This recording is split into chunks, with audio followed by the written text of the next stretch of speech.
My name is Patrick Graybill, and this is my name sign. Now, I want to tell you something. I think I'm a very lucky person. Because even though I'm old, I got a beard and I'm bald, I am still learning. And that is terrific. So I am a lucky person. I want to tell you about growing up. Long time ago when I was born, I had 3 deaf sisters and a deaf brother. There were 5 of us. We were all deaf. Now, we had 2 hearing sisters, too, in between there, the 3rd and the 5th. The first 2, though, the oldest sister, and then the next was hearing, and then there were 3 of them. Then 10 years later, I was born. And then I had a hearing sister and a deaf brother, and then a deaf sister. The oldest, my parents, she was deaf, and my parents, they were hearing. They didn't know what to do with a deaf child. So when my sister went to the Kansas School for the Deaf and learned sign language and came home and taught my mother learned sign language, and she signed. But my father, he never did learn to sign. I guess, men back in those days, they felt their duty was to work on the farm or whatever the work might be, to be the breadwinner, to bring in the money to support the family, and the mother stayed home and took care of the children. That's the way it was in those days. And so mother learned signing. Dad never did. Mom did, though. She could. And my sisters went to the School for the Deaf, and then when I was born, well, Mom already knew what to do with me then. She had the experience, you see, with my older sister, my 2 sisters. They could sign ASL real well, and they taught me, and I learned to sign as I grew up. Then when I came into the School for the Deaf at age 5, oh man, I was all ready to go. Whoops, but this was not like it was at home where everybody signed. We sat around the dinner table, my sisters, my brother. We all signed away, and Mother and Dad, and my 2 hearing sisters, they would be talking. And I would say, well, what are you talking about? And so Mother would then sign to me, and I would say, oh, yeah, I see. And my sisters, they could sign too. So when I came into the School for the Deaf, though, the teachers didn't sign. They were not skilled at it. They taught speech and lip reading. They said that was what's important. When you go into the hearing world, you got to be able to speak well like everybody else. And I said, I had to put up with it, but I didn't enjoy it. My favorite thing, though, was to be in the dormitory. That's what I really liked, because in there, everybody was deaf. My friends, my classmates, we were all there. And I'll tell you something. The 10% of those people there had deaf parents or deaf relatives, brothers and sisters, as I did. And we taught the 90% who had hearing parents and who grew up not knowing any sign language. We taught them.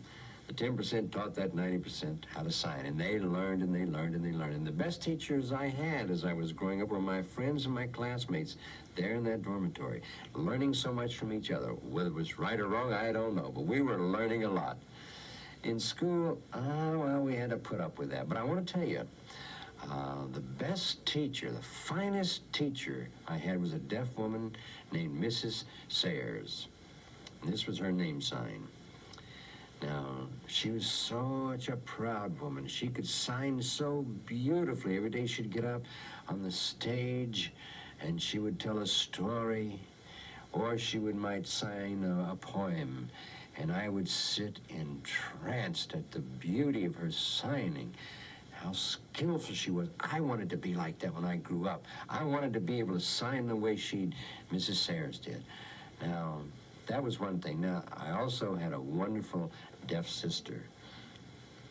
She was a sophomore in the school when I was, I guess, 5. And I remember going to a play, sitting in the audience, and my sister was in this school play. The title of the play was Huckleberry Finn. Now, there were lots and lots of girls in this play, and only a few boys. There weren't enough. The play had many, many parts for men, so what they had to do was my sister had to become a man, and so she played the part of Uncle Jim. He was not only a man, but he was black. And so she had to put black makeup all over her. And I remember watching the stage, and there was a bed on the stage, and I saw, to my amazement, my sister underneath with Tom Sawyer and Huckleberry Finn. There they were, lying all together underneath there, and I said, "Oh, that's terrific." Oh, well, it wasn't following the story exactly, but oh, I loved the way she was doing it. And I said, when I grow up, I want to be an actor. Now, remember, with Mrs. Sayers and her signing, so beautiful, and she was a teacher, and I wanted to be like her when I grew up, a teacher. Now, there was my sister acting, and I wanted to be like her. I wanted to be an actor when I grew up. So there were two things I wanted to be. And my friends there at school, I cherished the sign language from all of them. They were an influence, too. But my mother, she was hearing, but she was a good teacher. And that was because before she was married, she was a teacher herself. And then when she got married and had all these 7 children, she stopped teaching. But she wasn't just idle at home. When I would go home, Mother always created games for us, for my brothers and sisters to play.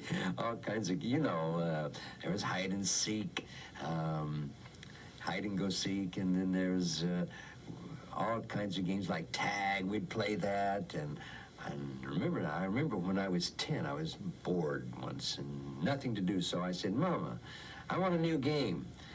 And Mother was very busy. She was cooking, baking a cake. And she said, "Wait a minute, you play one of the old games. Go away now and play one." I said, No, I want a new game, and I want it now." And so Mother thought I was 10 and I was spoiled, and I almost threw a little tantrum there.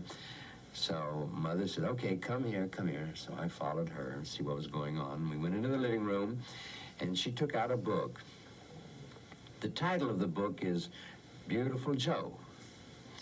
So I opened it and looked at it, and the first sentence was, "My name is Beautiful Joe, and I am a cur." A cur? I didn't know what a cur was. I didn't know this word at all. I said, "Mom, what's a cur?" And so Mother took out the dictionary, and she taught me how to use the dictionary. She said, "Now you see A, all right, and then you go from there to the B's, and then to the C's, and then looking through the C's until you see the word cur." So what does it mean, I thought? What does it mean? And it meant an ugly dog. And then it dawned on me. My name is Beautiful Joe, and I'm a cur. So I substitute that cur for ugly dog. Oh, I understood this game. So I read some more and learned these new words and looked them up in the dictionary. And it was a new game. It was like a puzzle, learning all these new words. And so I became a bookworm. I loved to read. I just devoured them. And writing English, whenever I wrote English, Mother would correct it, but not with all these red marks and crosses. Mother would just say, she'd explain very gently. It wasn't as in school where the page would be covered with red ink, and I got very depressed and discouraged. So there was Mrs. Sayers, my teacher, all my friends, and all this. As I was growing up, I had just a wonderful time. Then when I got into high school, I met another wonderful person whom I imitated. Now, he wasn't yet a teacher. He was studying to become a teacher. He was a hearing man. And he didn't like the way a lot of people would look upon deaf people with a negative attitude, saying they couldn't learn anything. So he wanted to teach Shakespeare. And I said, "Oh, no, we can't do that. That's too hard." He says, "No, I know you can." I says, "Really? Okay, fine." So we took Romeo and Juliet. And I was a sophomore. And boy, these huge English words were going to be a lot harder than in the past. But I remembered the dictionary, looking up the meaning of the words. So it came to a word like fortnight. So I thought, well, it had something to do with night. I didn't know. I looked it up in the dictionary, and what it meant was 2 weeks. Oh, 2 weeks. So I learned and kept on learning, and I'm very grateful to him. Now, whatever happened to him, I have no idea, but I think he became a wonderful teacher somewhere. But he inspired me to do a lot of reading. And then when I graduated from the School for the Deaf and went to Gallaudet College, that's what it was a long time ago. Well, the first year, my teacher there, I had 9 altogether. 1 was hearing, and that left 8 deaf. I had never had that many before. Just Mrs. Sayers, and once in a while I'd get another deaf teacher. But here I had 8 deaf teachers and 1 hearing. And the hearing teacher was a very good teacher, could sign very well, taught English. The other 8 teachers, math, reading, social studies, and all kinds of things. And I learned so much that first year at Gallaudet. I felt as if I were in heaven. Oh, I was so motivated and excited and enthusiastic about learning to stretch my brains. And I really enjoyed that first year. Inwardly, I knew I wanted to be a teacher. That's what I wanted to be, like my mother, like Mrs. Sayers. But at the same time, I could act, as a hobby. Because, there weren't many jobs for deaf actors around then. But as many schools hired deaf teachers, so I thought I could get that job, and then keep acting as a hobby. But as I went through college, I began to prefer going to the theater than to study. I really enjoyed that. I knew I had to study because this had to do with future work and a job. And I was a good student, though. I mean, I made the dean's list over and over again. So I felt, I'd have no problem with that. And then in my junior year, we began to choose our majors that would lead eventually to jobs. So I decided I wanted English. And then when I would graduate, I'd go into graduate school and I would study to be a teacher. But then they said, no, you can't. I said, why? They said, well, you can't talk.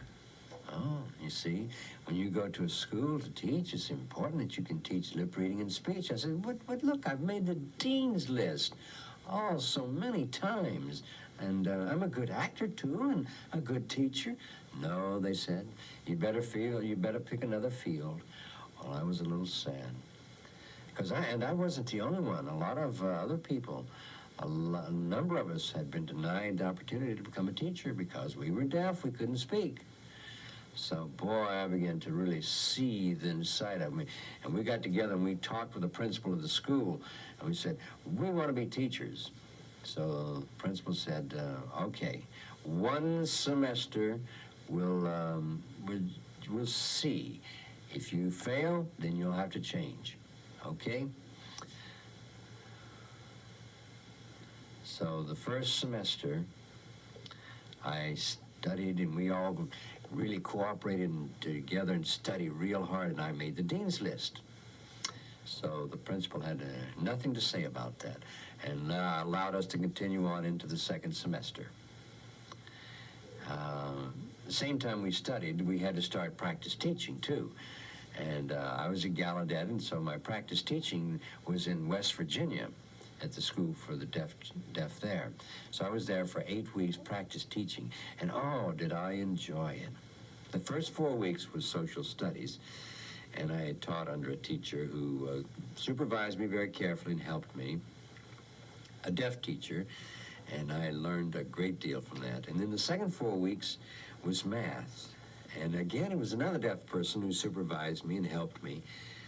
And the principal back at Gallaudet, came to visit and look at me to see how well I was doing. And the principal was so impressed that she offered me a job. And I leaped for joy because that meant that I would be teaching in Kendall School in Washington, D.C., I'd still be in Washington, D.C., and they had a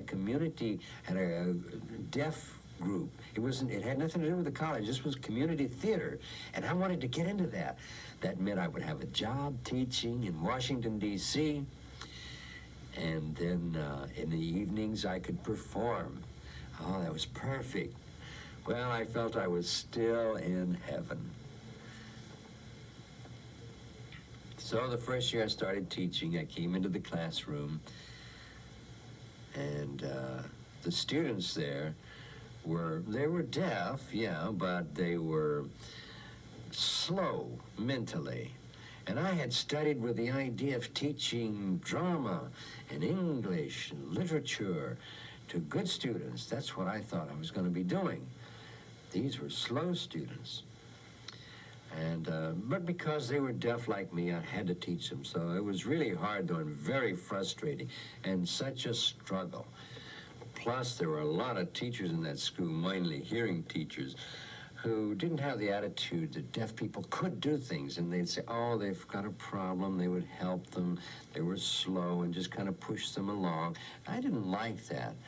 But I put up with it my first year. And then the second year, I had the same group again, these slow children, and I was getting more and more depressed. So I asked the principal, I said, would you mind the third year I have a different class? Oh, of course, yes, sure. So the third year I came in, it was exactly the same class.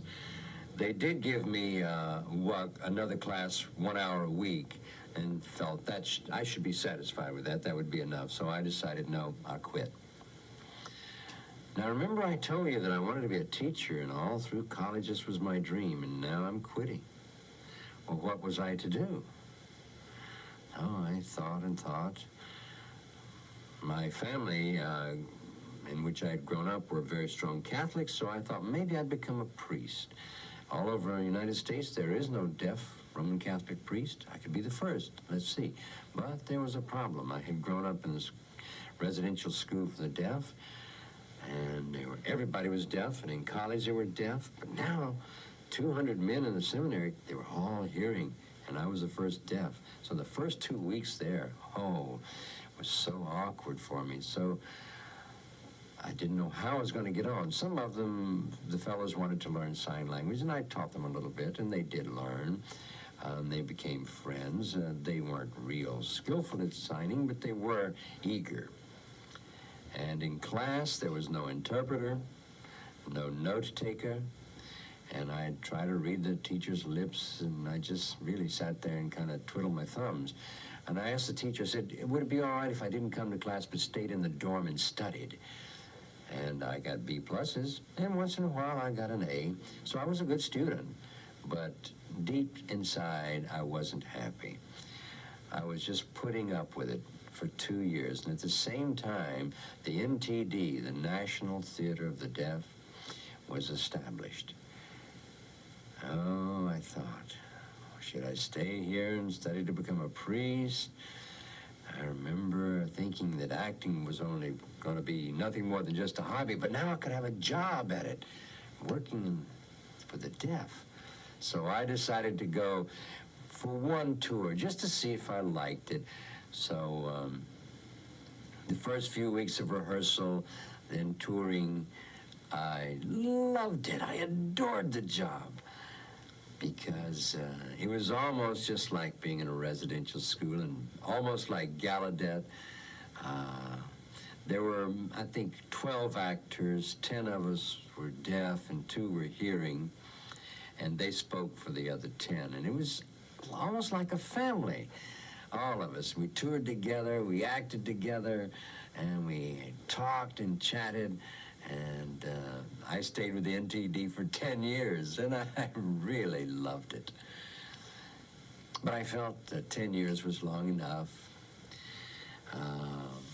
In the 9th or 10th year, the person in charge, the director, came and he said to me, I want you to act. I know that in the past we'd always been signing very English-like, because the speakers, of course, speaking English and not being skilled in sign language, they were good actors, but not skilled in sign, they could follow English signing a little easier.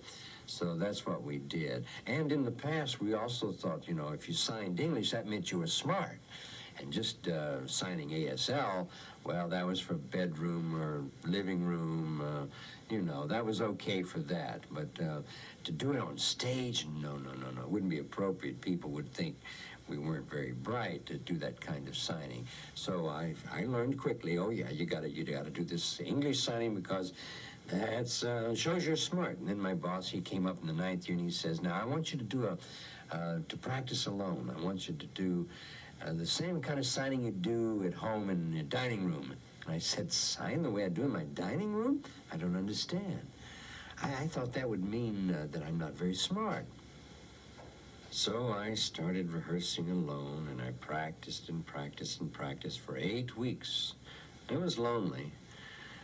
Practicing alone, the hearing actor who was working with me was not skilled in signing, but very skilled in vocal work, and the hearing director didn't understand signs. He was depending on the interpreter, and often I would be practicing and signing away, and the director who was hearing would just nod right off to sleep and leave me signing by myself. The interpreter, whose parents were deaf, enjoyed it very much, and so when he was still asleep, and when I was finished signing, then the hearing actor his voice would stop, and then the director would wake up and start critiquing me.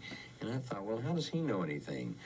A little disgruntled. But when we got on the stage in front of an audience, and using, as the director had said, living room, dining room talk, we didn't know anything about ASL, but using that, I felt for the first time in my acting work a direct connection between this language and my emotions. When I signed in English, the emotions were suppressed. It was all intellectual.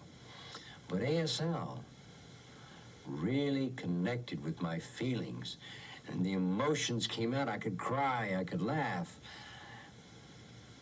Plus, even though the hearing audience could not understand any sign language, they were fascinated with it. And I felt, for the first time, I'm a good actor. I felt good.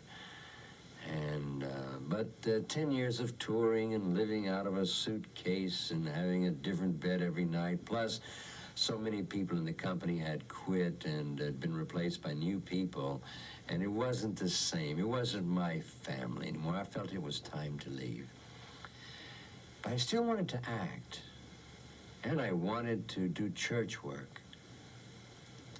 And I wanted to teach. Now, how could I get all three of these together? So then an idea was given to me, and I was offered a job in Rochester, New York. And I studied there to become a deacon. Now, that's church work, but deacons don't make any money. It's purely voluntary. And so I had to make my money by teaching at the NTID. And so I got all these things together, the church work, the acting, the teaching, and acting was no longer a hobby because I would be teaching, and I had 2 jobs, and I had really 3 jobs, and they were all brought together, and it was perfect for me. And that meant, yep, I've arrived. I was going to be in Rochester, and I'd be doing church work, teaching, acting, and everything was terrific. I was 50, and so now I could stop learning, I thought. It's all over. I've learned everything. But oh no. Inside there was a little voice saying to me, there's still more to be learned. And today, I am still learning. I am lucky. The bottom line is that I've been very lucky in that I've been deaf. I can still learn. My family, though they were hearing parents, I wish they had all been deaf. It wasn't perfect, but that didn't matter. My family was my family, and they accepted me, and I accepted them. 3 deaf sisters, a deaf brother, the 5 of us, all talking sign language before I even got into school, and learning so much all through my childhood. I was lucky in that respect, and I was lucky to have so many people as models who inspired me that I could copy. They were my heroes or heroines, and I wanted to be like them. I was so lucky to have them. Then, as I grew up and realized I could get a job as an actor, as a teacher, to do church work, and I'm 50 now, I'm so lucky. I know there's a lot more to come yet, too. And I just wonder, what does the future hold for me? I'm very excited, and I'm looking forward to seeing what's going to happen. And I want to advise you to keep right on learning about yourselves, too. You'll have fun. Even though sometimes it's a struggle, you'll have fun learning. Just keep on doing it.